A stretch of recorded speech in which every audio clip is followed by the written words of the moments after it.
I'm very, very happy to be here because until a few weeks ago, I never thought I'd get invited back to the Oval Office. And Barack Obama is not the guy you have to worry about. He's pretty chill. Trump will sue the pants off you for using Oval Office. It's all he's good at. Don't worry about being amateurs. I'm very much an amateur at this too. I've been writing for Barack Obama now for 10 years, but this is only my fourth speech. I'm still very much an amateur when it comes to speech reading, so if there are moments today where I sound a little too much like a 56-year-old black man from Chicago, I just ask you to forgive me. I've just come off 8 years of the best and the worst job in the world. It's the best because I got to visit dozens of countries I might never otherwise see on Air Force One, like Cuba, like Burma, like Belgium. I don't know if I'm fired up and ready here. There we go. I have been to Brussels before with the president, but when you're traveling, not only do we screw up traffic for everybody, and I'm sorry about that, but you only get to see countries and new cities through windows, really, on the plane and in the car from a hotel or a convention center. So after this, I'm going to scream out of here and get a triple tripel in the sun. But for all the good I think we did, I had no better day than the day that I met my wife. And that's us. So rule number one of speechwriting is marry your fact checker. One of her many responsibilities was to fact check our speeches. So I always joke that she's the envy of spouses anywhere. She literally gets paid to tell me I'm wrong on a daily basis. That said, for 8 years, I was always on call. There were no vacation days. Breakneck pace is the nature of the job. And for every moment of triumph, there are still countless hours spent pecking away in a windowless office.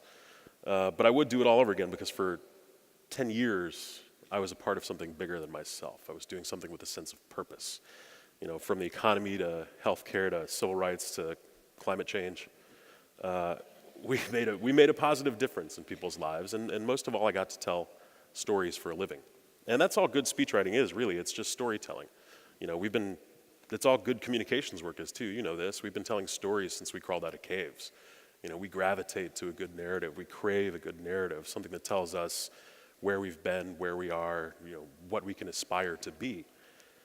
But I know people are often mystified by the craft of speech writing itself. And the first thing I can tell you is that there's no alchemy to it. There's no magic algorithm. A lot of it is, it's more art than science. But even after writing 3,577 speeches in the White House, I can tell you a lot of it's not even art either. A lot of it is just feeling. It's making sure that you have the right messenger. It's making sure that you can work together well. It's matching the right message to the moment. So what I'll try to do is demystify speechwriting as much as I can, with a focus on storytelling in an age of sound bites and authenticity in a time of cynicism. And if anything remains a mystery, I'm happy to answer some questions afterward. Does anybody in here actually write speeches for anybody? Okay, good, thank God. Sort of? Does anybody give speeches? Deliver speeches? That's better, excellent, good. It sucks when nobody raises their hands. So I'll begin by, kind of talking about the actual process of speechwriting in the White House. And by that I mean the Obama White House. I have no idea what this White House is doing, and I don't think they do either. But obviously, Barack Obama is somebody who's known for his speeches. It was a speech in 2004 in Boston that rocketed him from obscurity to a potential presidential candidate before he'd even held national office. And to this day, he still reminds me. He reminded me last week. I wrote that speech myself, right? I know. And it's true. He's a frighteningly good writer, which makes our jobs, both harder and easier. Harder in that, we'll kill ourselves and we'll spend sleepless nights trying to get him a perfect draft so that he doesn't have to work on it, so that he'll be, impressed, proud, so his life's easier. But it's also easy to work for him because we know that if we screw it up, if we miss the mark, if we don't hit the moment perfectly, he'll be there to back it up. And, technically, this is my first speechwriting job. I've just been doing it for 10 years. I joined the campaign 10 years ago this month. And, over the past 10 years, as I mentioned, including the campaigns, we've penned more than 4,000 speeches for him. So I've learned a lot along the way. And, I made a lot of rookie mistakes in the beginning that I noticed that communications professionals still make. So I'll start by saying the first most important lesson of speechwriting, and speech giving actually, is this. Be collaborators. Don't just try to mimic the person for whom you're writing. Don't be a stranger from the person who's writing for you. Make sure you actually spend time together. Let your writer get in your head. Let them understand you, what you want to say, and why. And the reason for this is it's impossible to give consistently good speeches unless you're consistently spending time with the person who's writing for you. I tell speechwriters all the time, you have to demand time with your principal. It's the only way that this works. You have to have a direct, unmediated relationship. There can't be a communications director in between who relays the message back and forth. And you'll have a lot of people involved in the editing process. Sometimes we had 100 on speeches like the State of the Union address, but filters stifle creativity. And if the principal's not comfortable, if you're not comfortable with what you're given to say, you're going to take it out on your speechwriter. And if you don't get to spend time together, resentment's going to build, and it's going to be an ugly cycle that nobody really gets happy about. Because the thing is, it takes a long time to get somebody's voice. It certainly took me a couple years to fully get his. It was mimicry at first, and then I was lucky that my predecessor, John Favreau, I might be on this wrong slide, was a talented editor, And once I became chief speechwriter, made sure everyone on my team, even the most junior writers, got to spend time with President Obama in the Oval Office and travel with him on Air Force One to speeches. And it wasn't just for, their gain, it was for his. It made everybody's work better, and it made him happier with the final product. And there's a reason why I'm showing you all these photos. It's not just to walk you through my remarkable facial hair or show you how tight I am with Barack Obama. It's to show you that if you ever tell your speechwriter you don't have time to meet with that person, the leader of the free world made the time to meet with us all the time, and it made a much better product. What also made our jobs easier is that when it came to any speech of consequence, he was also intimately involved in the product. That's what I was going for before. There we go. That's his handwriting. We'd often begin the process for what we scientifically called big speeches by sitting in the Oval Office for what we called the download. And in the download, he'd walk us through what he wanted to say. Thanks. He'd walk us through what he wanted to say, and we would just furiously type as fast as possible. And he'd always begin with one question. What is the story we're trying to tell? We needed to answer that question before we moved along. He wanted an outline from us with a beginning and a middle and an end. And he required us to sum up a speech in a few sentences, even just one headline before the writing began. And that's because it's much easier to hang a speech on that when you know what you want to say rather than just sit down and start banging it out. So then we get to work, we get him a draft. He'd often stay up past midnight working on speeches. And we'd usually show up at the office around 7 a.m. to hear from his assistant whether or not he had edits. And it may sound counterintuitive, but it was always a good thing when he had edits, because it meant you gave him something he could work with. And that was doing your job. If it just came back saying, let's talk or see me, that was never a good sign. Because it's not like he wants you to come up to the Oval Office so he can tell you how awesome you are and just send you on your way. And when I was drafting the Charleston eulogy, for example, this was the speech in which he sang Amazing Grace. I stayed up for 3 straight nights trying to get him a great draft. And I handed it to him at 5 p.m. the day before the speech, went home, was excited to finally go to bed early, and then I got an email from him saying, can you come back to the office around 10:30? And so I said, sure, of course. And he told me he liked the first 2 pages, but the next 2 pages he'd thrown away. He'd completely rewritten them in just 5 hours, which was super annoying. Still, I apologized for what I saw as letting him down, not getting him the product he needed. And he stopped me right there and he said, brother, we're collaborators. What you gave me was what I needed to work with. The muse hit. This was the scaffolding I needed. And besides, when you've been thinking about this stuff for 40 years, about race and identity and understanding, you're going to know what you're going to want to say too.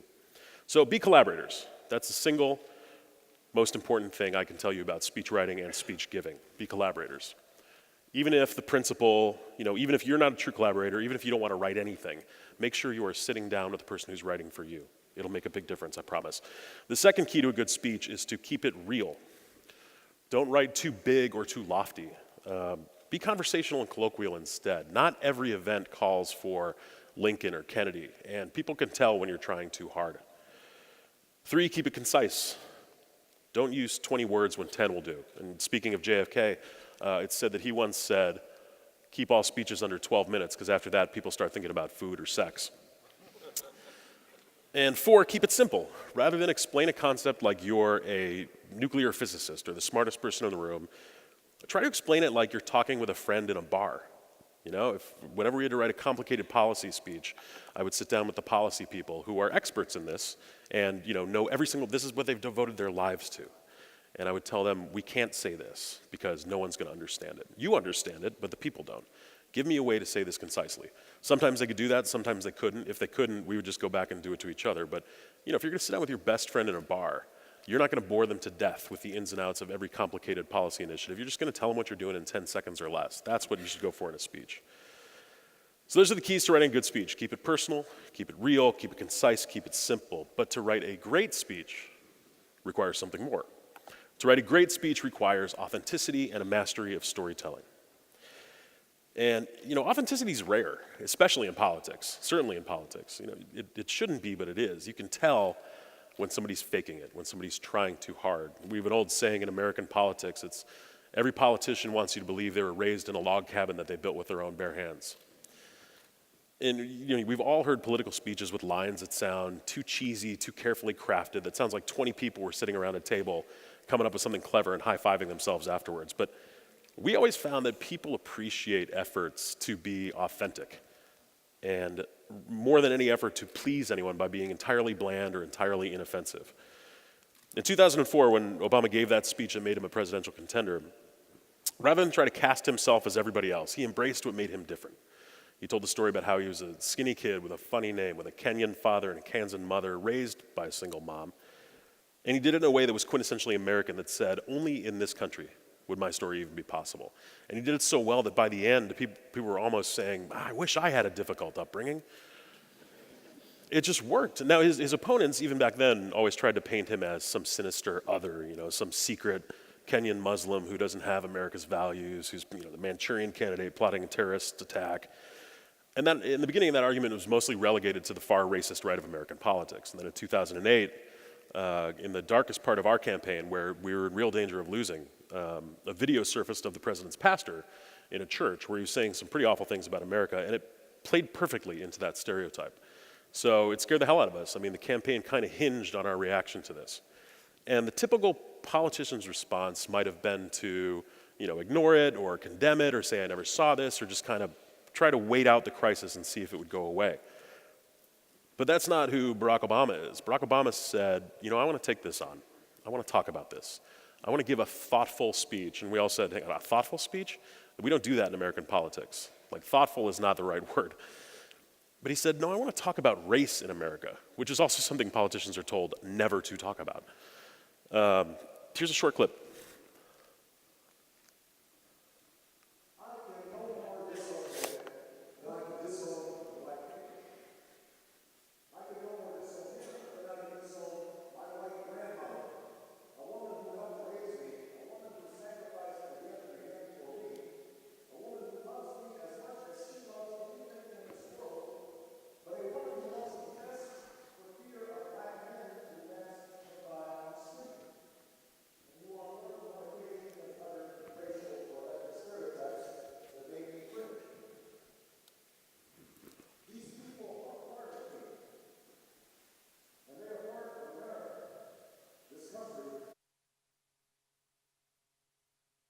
Not lines that any political advisor would ever tell a candidate to say. They weren't focus grouped, they weren't poll tested, they certainly weren't ones we came up with. They came directly from the character of the person who's saying them. When David Axelrod read the first draft, he said, this is why you should be president. And after the speech, the president told us, I don't know if you can get elected by saying the things I said today, but I also know that I don't deserve to be president if I'm too scared to say the things I believe. So he's not a soundbite guy. He disdains them. He prefers to make a longer, more thoughtful, more complicated argument. And, that requires a lot of faith in your audience, especially in a, Twitter-fueled media environment. It's tough. And I can tell you, while even the most devoted Obama fans probably can't quote a single line from that speech, anyone who cares about politics in America knows exactly where they were when they saw it, because no politician ever talked to us about race like that before. And by talk to us like that, I mean talk to us as grown-ups. That was the first time. So much of American politics is governed by fear. And I don't just mean fear-mongering, I mean personal fear. It takes guts to run for office. And good people with the best intentions fight and claw and suspend their pride to basically panhandle for millionaires to run for that office. But when they win, they're suddenly consumed with the fear of losing their seat.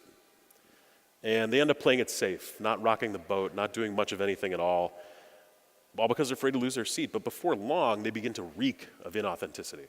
The longer you're there, the more inauthentic you seem.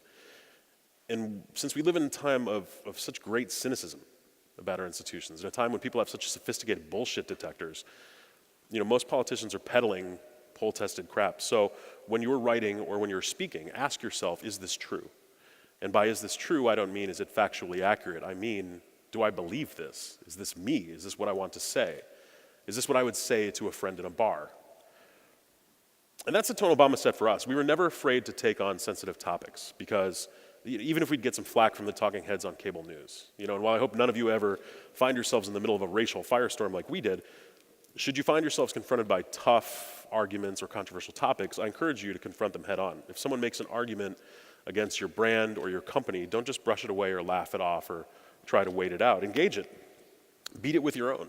And that happened to us countless times, but one in particular resulted in what I think was his finest speech, Selma.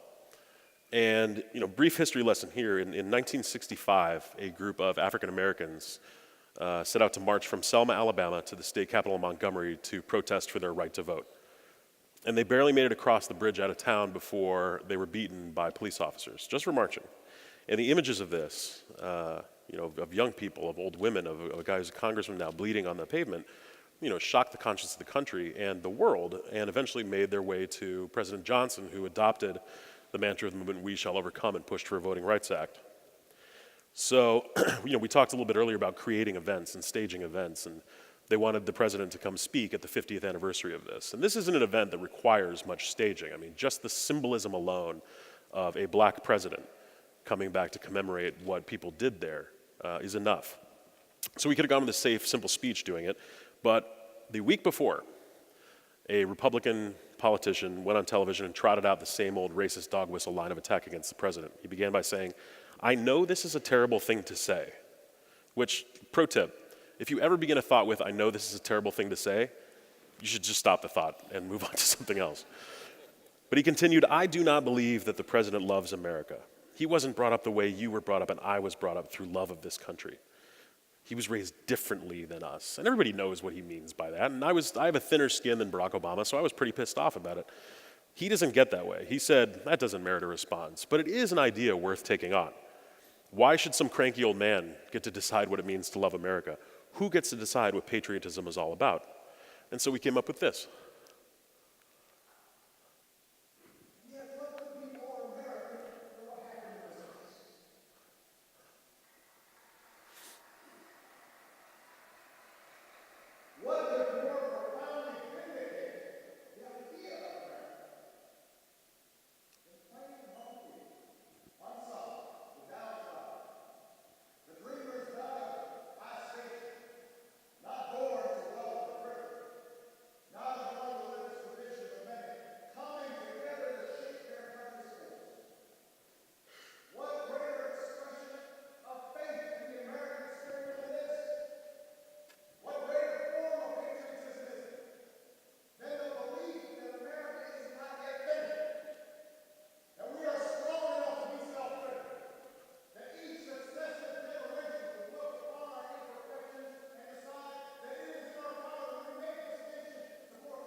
The rest of that half hour made up my favorite speech that we've ever done together. It was the best distillation of his view of American history and American patriotism. It was patriotism for grown-ups, not just flag waving, but the idea that our founding words in America, "we the people," in order to form a more perfect union, that explicitly says we are imperfect, a more perfect union.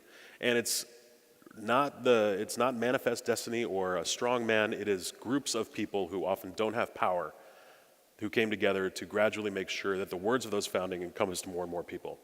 It made that other politician look tiny in comparison. It made his attempts to define some people as more American than others look feeble and pathetic. So that was a nice side bonus. It made for a more interesting speech. So don't shy away from, controversial arguments or someone getting in your face. Take it on, it results in a more memorable, more authentic outcome. And finally, if the story you want to tell isn't right for the moment or for you, tell somebody else's. I learned this in an interesting way. I first moved to Washington 15 years ago, and I was a cocky kid, fresh out of a good college, and I figured it'd be really easy to find a job. Turns out it wasn't. After about 12 interviews, I finally settled for an unpaid internship in a senator's mailroom. And, there, I opened mail every day for no money. And I learned while I was doing that politics isn't about, I was obsessed with the TV show The West Wing. I don't know if you guys have that here in Belgium or not. I see someone nodding, thank you. And I realized that's not what politics is about. I kept opening these envelopes from people who would desperately ask a senator for help, who would sometimes expose really, really personal stories. And I always found something inherently hopeful about that even if they were kind of at the end of their rope, even if you could tell they wiped a tear off the page, there was still a hope that the system still worked, that somebody at the other end of the mail would see them, would hear their pleas, and do something about it. And so it turns out that the White House has a mailroom too. And when we got there, President Obama told us, day one, I want to get 10 letters every night from ordinary Americans. So his correspondence staff would go through about 7,000 letters each day and pick a representative sample of 10. Not all ones that say you're great. Some that agreed with him, some that hated his guts. Ones from kids were always the funniest. You get like a drawing of Barack Obama riding a volcano. But that mailroom served as our content factory. And the people that wrote us these letters, we called them real people. And we meant it as a compliment. We meant as anybody who works in politics is not a real person. Everybody else is a real person. And sometimes we'd pull stories from those letters and put them into speeches. Sometimes the president would actually call us up to the Oval Office and say, I read this letter last night, I want to tell this person's story. Because the best promoters of the Obama brand were not our employees, they were not our campaign volunteers or staffers, they were real people who were helped and harmed by real policies. And we would deploy their stories on every issue we could to illustrate what we were trying to do, to convey some credibility, to gain some authenticity. And I'll close with my favorite. It was 2014. And we've been having a really tough 2 years politically. Some of it was self-inflicted, some of it was just world events we couldn't control, but we were getting our butts kicked. And even as we dealt with those problems, we sought to tell a better story and to tell it on our terms. The economy was finally kind of moving in America, but we wanted to pass some more policies to really kind of firm up the ground beneath people's feet. We just needed a convincing way to do it. And so one day we got this remarkable and well-written letter from a young mother named Rebecca. She was my age. And I was struck as I was reading it. She just wanted to tell the president about her life. And it was a long letter and how hard it was for her and her husband to make ends meet. And she never complained anywhere in there. She even said, we're more fortunate than most. But here's one line she wrote that got me. In a time when Republicans care only about corporations and religious groups, and Democrats seem to care only about gay marriage and poverty, I'm just writing to remind you that the silent ones out here, the ones who are working as hard as we can to make it, the ones who voted for you, are out here. She just wanted him to know. So I took the letter up to the president of the Oval Office and I said, did you see this? And he said, yeah, that was a great letter. And I said, we should reply to her. And he said, okay, draft something up and I'll sign it. And I said, no, we should go reply to her in person. And we did. That's the two of them having lunch in her hometown in Minneapolis. I called her up and said, the president saw your letter. He wants to come visit you. She didn't believe me. And so I made her call the White House back and ask for me. And then she said, I am so sorry. I was just having a really bad day. So I just desperately wanted to write that letter. I was like, don't be sorry. This is awesome. You're exactly who we're trying to help. Like, we actually had 5 policies that would satisfy everything she was talking about. And a few months later, I was struggling with the State of the Union address. Now, this is the worst speech of the year. It's an hour long. It's like every single person in government thinks their policy is the most important and has to be in there. You'll have cabinet secretaries phone banking you, and there's this thing called the State of the Union box where the First Lady sits and she's surrounded by real people, and it's a box checking exercise where it's like, okay, we need someone of every skin tone, we need an LGBT person, we need a firefighter, we need a veteran, we need a small business owner. It's awful. It's like pandering at its worst form. And then the people who choose all those people say, you need to write all these people into the speech. I said, can't do that. It's awful. It just muddles the story. It doesn't make sense. We've tried to do it before. And so as I was doing this, something hit me. I said, why don't we just write about one person? instead of 20?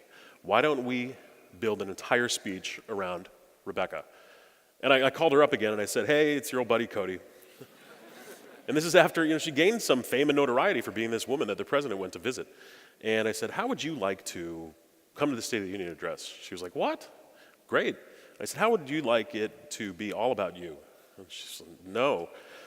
She thought about it for a while and finally agreed and brought her husband and kids, and here's a little clip. So tonight, I want to focus less on a checklist of proposals and focus more on the values at stake in the choices of goals.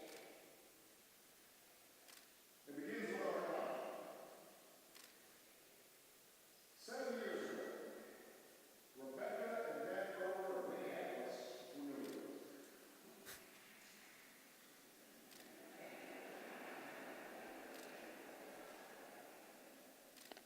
She waited tables, he worked construction. The first child, Jack, was on the way. They were young and in love in America. And it doesn't get much better than that. If only we had known, Rebecca wrote to me last year, what was about to happen at the housing construction plant. As the crisis worsened, Ben's business dried up. So he took what jobs he could find, even if they kept him on the road for long stretches of time. Rebecca took out student loans and enrolled in community college and retrained for a new career. They sacrificed for each other. And slowly it paid off. They bought their first home. They had a second son, Henry. Rebecca got a better job and better raise. Ben's back in construction and home for dinner every night. It is amazing, Rebecca wrote, what you can bounce back from when you have it. We are a strong, tight-knit family who has made it through some very, very hard times. We are a strong, tight-knit family who has made it through some very, very hard times. America, Rebecca and Ben's story is our story. They represent millions who worked hard and sprint and sacrificed and retooled. You are the reason that I ran for this office. And it ended up being our highest testing State of the Union address ever. We got flooded with mail after that from people saying, I know that woman, I am that woman, her life is just like mine. And I remember monitoring Twitter during this speech, and everyone was typing, OMG, I want to be friends with Rebecca and Ben. And then they found out her husband's really attractive, so Hot Ben and Where's Ben were trending on Twitter for a long time. But the message worked because it wasn't just a politician saying, here's your problem and here's how I'm going to fix it. It was a real person saying, here are my problems, here's what would help. We co-opted that message and it gave us a little more authenticity. It was real. And while we were still stuck with a dysfunctional, nihilist, obstructionist Congress, our policies gradually started taking hold in various cities and states around the country. So find your content factory. Find your mailroom. Find interesting stories to tell in a clear, compelling way. And the final thing I'll say is more of a plea than anything else. While you tell these stories, do it in a hopeful, optimistic way. We live in a time of such cynicism, and anger, and yes, the world is a dangerous place that's too often marred by violence and degradation and suffering and inequality, but it's also a world where fewer people are dying young and more people are living longer. It's a world with less hunger, less poverty, less deadly disease than any time in our history, and none of these things are happy accidents or chance trends. They happen because people chose to make this progress. Many people working many years who believe that there must be an upward trajectory to the human story. And often people like the people in Selma who had no power, no wealth, no title to speak of are the ones that made it happen. People who, despite all of their imperfections, decided to press forward. And so yes, people gravitate to stories, but they gravitate even more powerfully to stories of grace, love, kindness, optimism, and above all, hope. These are the stories we chose to tell in the White House, because as President Obama often said, cynicism is a choice, hope is a better choice. So whatever communications work you do, whatever stories you tell, I hope you do it in that same choice, because hope is infectious. It spreads. It will never let you down. And I think in the end, most people won't let you down either. So thank you all very much, and I'm eager to answer any questions you might have.